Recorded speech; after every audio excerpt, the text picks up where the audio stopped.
Hello friends, मेरा नाम है पंकज और क्रेजी जी के ट्रिक पर मैं आप सभी का स्वागत करता हूं। देखिए फ्रेंड्स, आज हम यहां पर पॉलिटी की टेस्ट सीरीज को शुरू करने जा रहे हैं। देखिए, पॉलिटी की थ्योरी को हम पहले भी डिस्कस कर चुके हैं। यहां पर हम पॉलिटी के सभी इंपॉर्टेंट क्वेश्चन को डिस्कस करेंगे और साथ ही साथ 2020 के 10 इंपॉर्टेंट करंट अफेयर्स को भी इस टॉपिक के एंड में हम डिस्कस करेंगे। देखिए फ्रेंड्स, हाल ही में एसएससी सीएचएसएल के जो पेपर हुए थे उसमें भी जीएस का जो पोर्शन था उसमें पॉलिटी का वेटेज बहुत ज़्यादा था। तो आने वाली जितनी भी एग्जाम्स हैं उन एग्जाम में ये सेशन आपको बहुत ही हेल्पफुल रहेगा और एग्जाम में आपके पॉलिटी के सभी क्वेश्चन आप सही कर पाओगे। तो सबसे पहला टॉपिक जो हम यहाँ पर शुरू कर रहे हैं वो है भारत का संवैधानिक विकास। अगर आपको इस टॉपिक की पीडीएफ डाउनलोड करना है तो क्रेजी जी के ट्रिक की एप्लीकेशन पर चले जाइए, वहां पर आपको ऑप्शन मिल जाएगा। तो फ्रेंड्स, क्वेश्चन शुरू करने से पहले हम भारत के संवैधानिक विकास को कैजुअली डिस्कस कर लेते हैं। देखिए, अब क्वेश्चन आता है कि पॉलिटी की शुरुआत में संवैधानिक विकास को क्यों पढ़ा जाता है। तो देखिए, संवैधानिक विकास का मतलब होता है संवैधानिक मूल्यों का या लोकतांत्रिक मूल्यों का विकास करना। मतलब प्रशासन के वो मूल्य जो कि समाज में सुशासन को लागू करते हैं।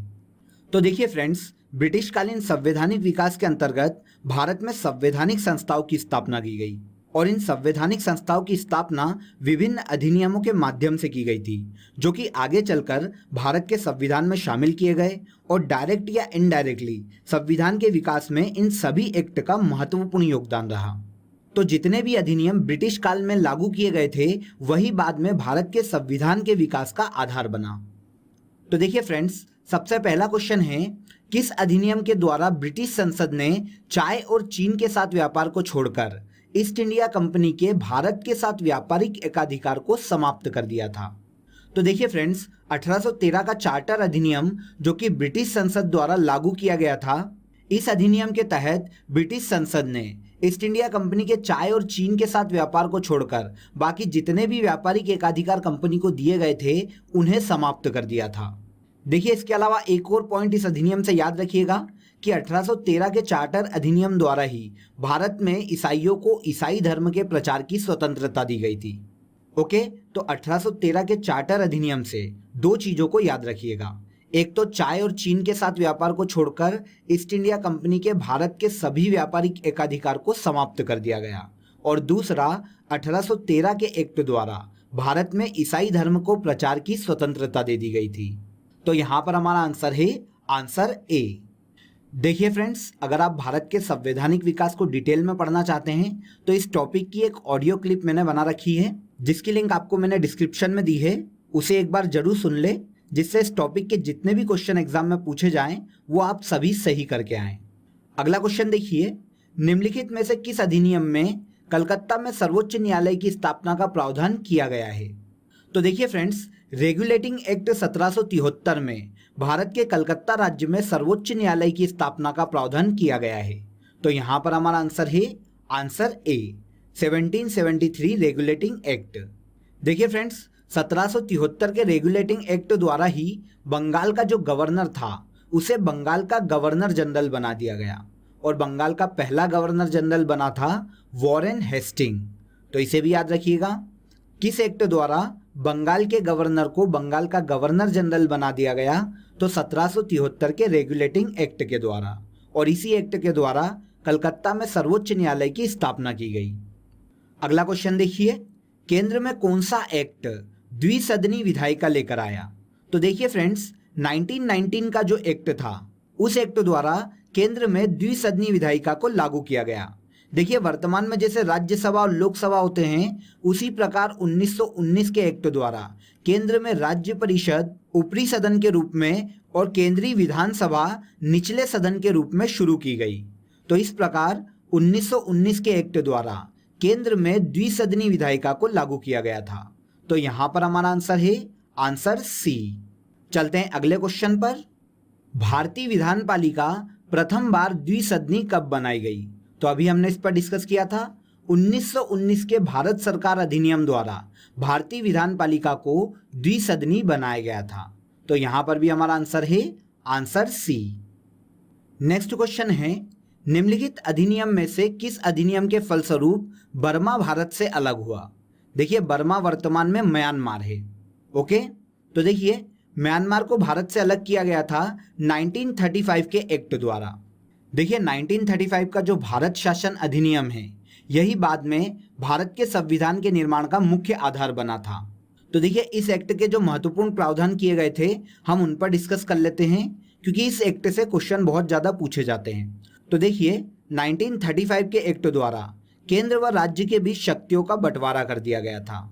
इस अधिनियम की 7वीं अनुसूची में संघ सूची, राज्य सूची और समवर्ती सूची का उल्लेख किया गया था, जिसे बाद में भारत के संविधान की 7वीं अनुसूची में शामिल किया गया है।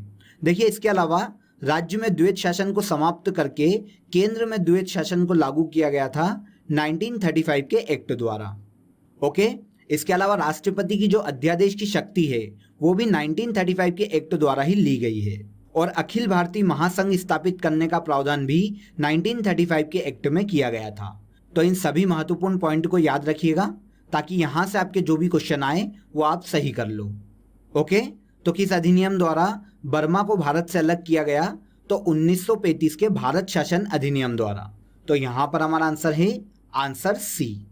अगला क्वेश्चन देखिए, एक संघीय व्यवस्था और केंद्र में द्वैध शासन भारत में लागू किया गया था किस एक्ट द्वारा? तो जस्ट मैंने आपको इसके बारे में बताया है। केंद्र में द्वैध शासन और एक संघीय व्यवस्था 1935 के अधिनियम द्वारा लागू की गई थी। तो यहाँ पर हमारा आंसर है आंसर सी। निम्नलिखित में से किस अधिनियम द्वारा संवैधानिक निरंकुशता का सिद्धांत प्रवृत्त किया गया है? तो देखिए संवैधानिक निरंकुशता का सिद्धांत 1935 के भारत सरकार अधिनियम में लागू किया गया था। तो यहाँ पर हमारा आंसर हो जाएगा आंसर डी। राष्ट्रपति की अध्यादेश निर्गत करने की शक्ति कहाँ से प्रेरित है? तो देखिए राष्ट्रपति की अध्यादेश जारी करने की शक्ति ली गई है 1935 के भारत सरकार अधिनियम से। अभी हमने इस पर डिस्कस किया था। तो यहाँ पर हमारा आंसर है आंसर बी। देखिए भारत के संविधान में अध्यादेश को आर्टिकल 123 में शामिल किया गया है।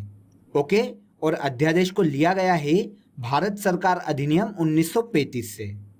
अगला क्वेश्चन देखिए, 1935 का गवर्नमेंट ऑफ इंडिया एक्ट क्यों महत्वपूर्ण है? तो देखिए दोस्तों, भारत के संविधान में बहुत सारे प्रावधान ऐसे हैं जो कि 1935 के गवर्नमेंट ऑफ इंडिया एक्ट से लिए गए हैं, जैसे संघात्मक सरकार की स्थापना, केंद्र में द्वैध शासन को लागू करना, द्विसदनी केंद्रीय विधानमंडल का गठन किया जाना, या शक्तियों का विभाजन किया जाना। ये सभी जो प्रावधान हैं वो 1935 के गवर्नमेंट ऑफ इंडिया एक्ट से लिए गए हैं। तो यह जो एक्ट है ये भारतीय संविधान का प्रमुख स्रोत माना जाता है। तो यहाँ हमारा आंसर हो जाएगा आंसर ए। किस अधिनियम ने भारतवासियों को अपने देश के प्रशासन में कुछ हिस्सा लेना संभव बनाया? तो देखिए फ्रेंड्स, वह एक्ट था 1833 का चार्टर एक्ट। देखिए इस एक्ट में प्रावधान किया गया था कि चाहे भारतीय क्षेत्र हो या अंग्रेज शासित भारतीय क्षेत्र हो, किसी भी क्षेत्र के भारतीय व्यक्ति को धर्म, जन्म स्थान या मूल वंश के आधार पर कंपनी के अधीन किसी भी पद पर अयोग्य नहीं ठहराया जा सकेगा। तो 1833 के चार्टर एक्ट द्वारा भारतवासियों को अपने देश के प्रशासन में कुछ हिस्सा लेना संभव बनाया। तो यहाँ पर हमारा आंसर है आंसर ए। नेक्स्ट क्वेश्चन देखिए, ब्रिटिश भारत में सांप्रदायिक प्रतिनिधित्व की व्यवस्था निम्नलिखित में से किस अधिनियम द्वारा की गई थी? तो देखिए 1909 के मार्ले मिंटो सुधार द्वारा भारत में सांप्रदायिक प्रतिनिधित्व की व्यवस्था की गई थी। देखिए इस एक्ट के अंतर्गत मुस्लिमों के लिए पृथक निर्वाचक मंडल का प्रावधान किया गया था।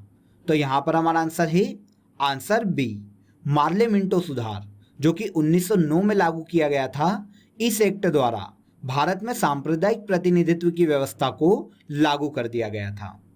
निम्नलिखित में से किस अधिनियम के अंतर्गत भारतीय विधान परिषद को बजट पर बहस करने की शक्ति प्राप्त हुई? तो देखिए फ्रेंड्स, 1892 के भारत परिषद अधिनियम के द्वारा भारतीय विधान परिषद को बजट पर बहस करने की अनुमति दे दी गई। तो यहाँ पर हमारा आंसर है आंसर बी। अगला क्वेश्चन देखिए, केंद्र में द्वैध शासन किस अधिनियम के अंतर्गत स्थापित किया गया था? तो अभी हमने इस पर डिस्कस किया था। केंद्र में द्वैध शासन लागू किया गया था 1935 के भारत सरकार अधिनियम द्वारा। देखिए 1935 के भारत सरकार अधिनियम में राज्यों में द्वैध शासन को समाप्त कर दिया गया और केंद्र में द्वैध शासन को लागू कर दिया गया। ओके, तो यहाँ पर हमारा आंसर हो जाएगा आंसर सी। 1935 के भारत सरकार अधिनियम द्वारा केंद्र में द्वैत शासन को लागू किया गया। भारत का संघीय न्यायालय निम्नलिखित में से किस वर्ष स्थापित किया गया था? तो देखिए, भारत का संघीय न्यायालय स्थापित करने का प्रावधान किया गया था 1935 के एक्ट में, लेकिन इसे स्थापित किया गया था 1937 में। तो यहां पर हमारा आंसर हो जाएगा आंसर बी। भारत के संघीय न्यायालय की स्थापना 1937 में की गई थी। अगले क्वेश्चन पर चलते हैं। निम्नलिखित में से किस अधिनियम के द्वारा भारत में संघीय न्यायालय की स्थापना की गई थी? तो अभी मैंने आपको ऊपर बताया 1935 के एक्ट द्वारा भारत में संघीय न्यायालय की स्थापना की गई थी। अब क्योंकि यहाँ पर 1935 के एक्ट का ऑप्शन नहीं है, तो यहाँ पर हमारा आंसर हो जाएगा आंसर डी, उपयुक्त में से कोई नहीं।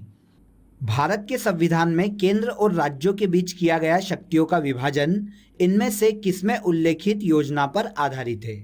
तो देखिए, 1935 के भारत सरकार अधिनियम में 3 सूचियों को लागू किया गया था: केंद्र सूची, राज्य सूची और समवर्ती सूची। केंद्र सूची के विषय वो जिस पर केंद्र कानून बना सकता है, राज्य सूची के विषय वो जिस पर राज्य कानून बना सकता है, और समवर्ती सूची के विषय वो जिस पर दोनों कानून बना सकते हैं। तो इस प्रकार केंद्र और राज्य दोनों के मध्य शक्तियों का विभाजन कर दिया गया था भारत सरकार अधिनियम 1935 के द्वारा। तो यहां हमारा आंसर हो जाएगा आंसर सी। चलते हैं अगले क्वेश्चन पर। निम्नलिखित में से एक भारत सरकार अधिनियम 1935 की मुख्य विशेषताओं में से नहीं थी। तो आइए देख लेते हैं कि 1935 के एक्ट की कौन सी विशेषता नहीं थी। तो देखिए, पहला ऑप्शन, इस अधिनियम में अखिल भारतीय महासंघ का प्रावधान किया गया था। तो ये तो सही है।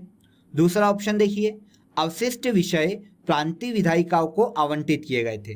देखिए, ये ऑप्शन यहाँ पर गलत है, क्योंकि जो अवशिष्ट विषय थे वो गवर्नर जनरल के हाथ में थे, न कि प्रांतीय विधानसभाओं के हाथ में। तो यहाँ पर हमारा आंसर हो जाएगा आंसर बी। तीसरा ऑप्शन भी देख लेते हैं। यह प्रांतीय स्वायत्तता के सूत्रपात का संकेत था। तो देखिए, 1935 के एक्ट द्वारा प्रांतीय शासन की व्यवस्था की गई थी, जिससे प्रांतों को भी शक्ति मिली थी। तो ये ऑप्शन सही है। अगला देखिए, इसने प्रांतीय स्तर पर द्वैध शासन प्रणाली को समाप्त कर केंद्र में लागू किया गया था। बिल्कुल सही। 1935 के एक्ट द्वारा प्रांतों में द्वैध शासन को समाप्त कर केंद्र में लागू किया गया था। ओके, तो इस क्वेश्चन का आंसर है आंसर बी। किस अधिनियम द्वारा भारत में ईसाई मिशनरियों को धर्म प्रचार की स्वतंत्रता दी गई? तो देखिए, पहले क्वेश्चन में ही हमने इस पर डिस्कस किया था। 1813 का जो चार्टर अधिनियम था, इस अधिनियम के तहत ईसाई मिशनरियों को भारत में धर्म प्रचार की स्वतंत्रता दे दी गई थी। तो यहां पर हमारा आंसर है आंसर ए। चलते हैं अगले क्वेश्चन पर। किस अधिनियम द्वारा भारत में ब्रिटिश ताज का शासन स्थापित किया गया?